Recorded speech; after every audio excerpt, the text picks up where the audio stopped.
everyone, and welcome back to another episode of our Ironfish Morning Show. I'm Karina Contra-Georges, and here to discuss the impact COVID-19 has had on residential tenancies are two of our team leaders, Luc and Kelvin Wong. Welcome, guys.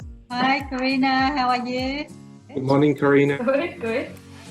So what a challenging time for landlords and tenants. You know, both parties are facing a lot of uncertainty and confusion, with many still unsure about their rights and responsibilities during the pandemic. You know, I think there's a bit of a divide between landlords and tenants at the moment. It's become a bit of an us versus them situation. And I think it's really important to be mindful that, you know, there are two sides to the coin. You know, on one side you have tenants that are experiencing financial hardship as a result of COVID-19 and are therefore struggling to pay rent. You know, and on the other side you have landlords that, you know, still need to pay their bills.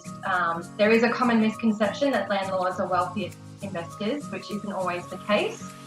They've still got responsibilities. So, you know, in regards to what support is available to both parties during the pandemic, what is available at the moment? Yeah, well, totally agree with you, Karina. So I guess with this pandemic, everybody is affected. Not only just to our tenants in particular, our owners are affected as well. You know, they might have lost their job, they might have their hours cut, just as the tenants. In addition, you know, while the tenants paying their rent, our owners have to pay for the mortgage, have to pay for the raise. So, you know, everybody just got affected. However, we are quite lucky that, you know, the government providing with a range of support for, you know, our tenants and our owners. Our owners not as much as tenant, but, you know, we still fortunate to, you know, have some sort of support from the government. For tenants, there's a number of support that the government has introduced over the past few weeks. The tenant can apply for job seeker. They can apply for JobKeeper. Over a week ago, the government introduced the rent relief grant to those eligible tenants. And just recently, overseas students are eligible for up to 1,100 as well, support from the government. So if anyone financial distress and need help, maybe reach out to those websites from the government, or reach out to your property managers in seeking for help to get you through of, you know, your living expenses as well as your rent. For owners, talk to your bank, see what options they have there for you to see, you know, what they can help you to go through this pandemic. Also, the owners are also eligible for land tax. If you agree to reduce your rent for your tenant, then you would be eligible for reductions in land tax as well. But you need to go through with Consumer Affairs website. There's also a form on Consumer Affairs website for our tenants to complete. Then our property manager can register with them. They will have a case recording. Then if our tenants need to seek for rent relief or owners seeking for reductions in land tax, they can get access to that. Yeah, so they do need to qualify if they are experiencing some form of hardship. Yeah, definitely. So our office has been in interim before we even find out that Consumer Affairs has created a form for our tenants to complete in terms of rent reduction request. We have come up with a process weeks ago for our tenant to complete a form. Thanks to you and Shannon to creating the form for our tenants to process and providing us with supporting documents. So our property managers has been working very hard, you know, helping our tenants to go through this. I'm very glad that, you know, a lot of our team members, you know, including Kelvin's team as well, are very supporting. Our tenants reach out to us. We don't say no to them. We're working, you know, tirelessness to process their applications, process their documents, do the screening and summarize to the owners. And we've been very lucky to have very understanding owners as well. So far, we haven't got any rejections from the owners at all. You know, some very generous. They offer 30%, 40% rate reductions. Some might be in not very good situation. They might, have financially affected as well. But at least they still be able to offer, 10%, 15% rent reduction. So everybody gets something. Yeah. So speaking of property managers, what are the biggest challenges they've faced during the pandemic?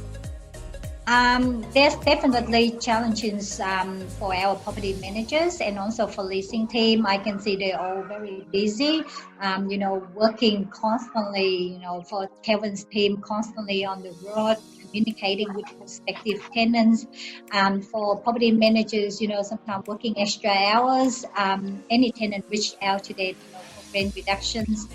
They complete the form and then, processing it, helping the tenants, and on top of that we have additional vacating and additional leasing to work on. But our team are pretty competitive as well and very capable, working as a clock, just trying to get work done and can help our tenants and owners as much as they can. But just we come across a couple of experience, quite bad experience, that our tenants, being quite abusive to our tenants, being aggressive and disrespectful, which is not recommended, not very nice. Everybody is facing the same situations due to this coronavirus pandemic. So just, try to reach out there to, all of the landlords and the tenants to be, talk to our property managers nicely, sit down and talk together. I think communicating is very important at this stage in these situations. So if we talk between us, sit down, then I believe that we can come to a solution. Yeah, that's it. And at the end of the day, you're there to help. So yes, it's important to be mindful of that. Yeah. Kelvin, did you have anything to add? Yeah, just probably with the leasing team as well. I guess with this pandemic, obviously with the Australian government has set up some rules that we're not able to do open door inspection, meaning we could only do private inspection, and it's only one-on-one. Therefore, our leasing agent is actually doing like a lot of hard work, just try to schedule as much of private inspection as possible. And of course, we will also increase our manpower in terms of handling all this private inspection and inquiries. Yeah. Given the current situation, the real estate industry has been pushed into a digital direction, and we've had to rapidly adjust to our new norm. So in regards to the innovations that we're currently using, would you say any have been more efficient than regular practice? And if so, would we continue on in the future with those practices? Yeah, just to add on as well, aside from doing the private inspection, now it's a norm that we will record a video, a virtual tour video of the property. So meaning any tenant that is interested in the property, they will be able to look at the property through virtual tour first. And then, of course, obviously after the virtual tour, then, if they are still wanting to inspect the property, they're still able to inspect the property, that's not a problem. Meaning people who inspect the property, they are pretty much like a genuine tenant rather than just going for inspection and, maybe the property is not too suitable after the inspection. Yeah. And I guess this tech will stay because this will eliminate a lot of tenant that is not, I would say, reaching the 70-80% mark of interest in the property. And then this will also kind of reduce in terms of our inspector going out that often.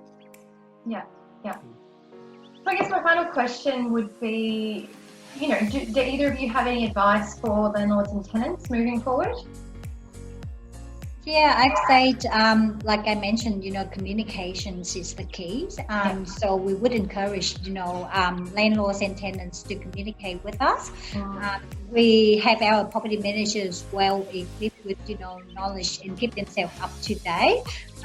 We feel like we are part of those, reporter team, constantly on the website, on Consumer Affairs website, on the Tenants Victoria website, REIV, to seek for information, what is best for our landlords, what is best for our tenants.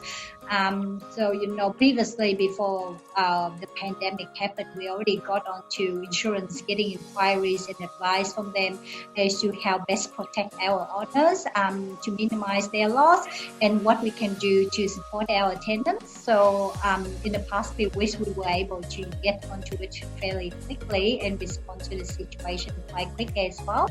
So, if any tenants facing financial hardship, struggle to pay your rent, or considering of moving out, we suggest that you reach out to your property managers first. I'm very proud that we have a very supportive team as well, always in the middle there, trying to help our tenants, trying to help our landlords. So I can say in the past couple of weeks we've been receiving hundreds of rent reductions requests from the tenants, and owners asking whether it will be affecting me financially, whether it's gonna affecting my tax purposes, where I stand in terms of insurance claims and stuff. We've been helping them, both landlords and tenants. So reach out to us if you have any concerns. You need to clarify any information. You're seeking for suggestions. Because I guess everybody just facing the same issue. So everybody is showing sympathy towards each other. So it's the best key to sit down and communicate with your property managers, put in requests with your property managers.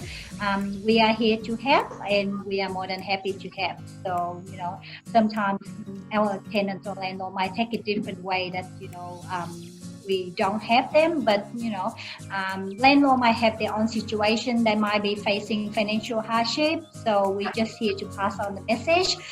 We ask that you be patient and respectful to our property managers, but anytime if you are needing help, then just reach out. I don't recommend that tenants take it the wrong way, because information on the public can be confusing at this stage. They might be under impression that I don't need to pay rent for the next 6 months because I'm not going to be evicted, which is not right, because at the end of the day, you will be held accountable for it. It's going to be against your credit. The landlord can claim 6 months after, maybe a delay, but they still be able to claim the rent back. Or recently the law came out giving the tenants the impression that I can break my lease, I can reduce my lease. There is a procedure, and there is for eligible tenants. So if you are not sure, reach out to Consumer Affairs website, reach out to your property managers to seek for advice, to seek for help, so that we can guide you through and minimize your loss. Yeah, and I think that's so important, just to remain transparent and honest the whole way through. That way the situation doesn't end up critical. Definitely, totally agree. Yeah. Kelvin? Yeah, I guess this is a really hard time for every tenants and landlord. I would say, as we mentioned, more on the technical side of it. I would say for myself, the advice for landlords and tenants, say landlord itself, investment is a long-term. Property investment is a long-term thing. It's not like a short-term thing. It's at the moment it's probably at a downturn, and this pandemic, it wouldn't be forever. It's just going to be a temporary. So I guess if the landlord is able to hang on to it, hang on to your investment property, and with the tenants as well, if the pandemic is not affecting yourself, keep looking for property, keep renting properties. As it's a virtuous economic cycle. You don't want the economy to be kind of disrupted, where everyone will suffer even more, I would say. Yeah. That's it. Well, thank you both for joining me and sharing your insights and providing some guidance. Really appreciate it. To all our viewers, please tune in next time as we discuss how our sales team are navigating the property market during COVID-19. In the meantime, please stay safe and look after yourselves. Thanks for your time, Karina. Stay safe. Stay safe. Bye.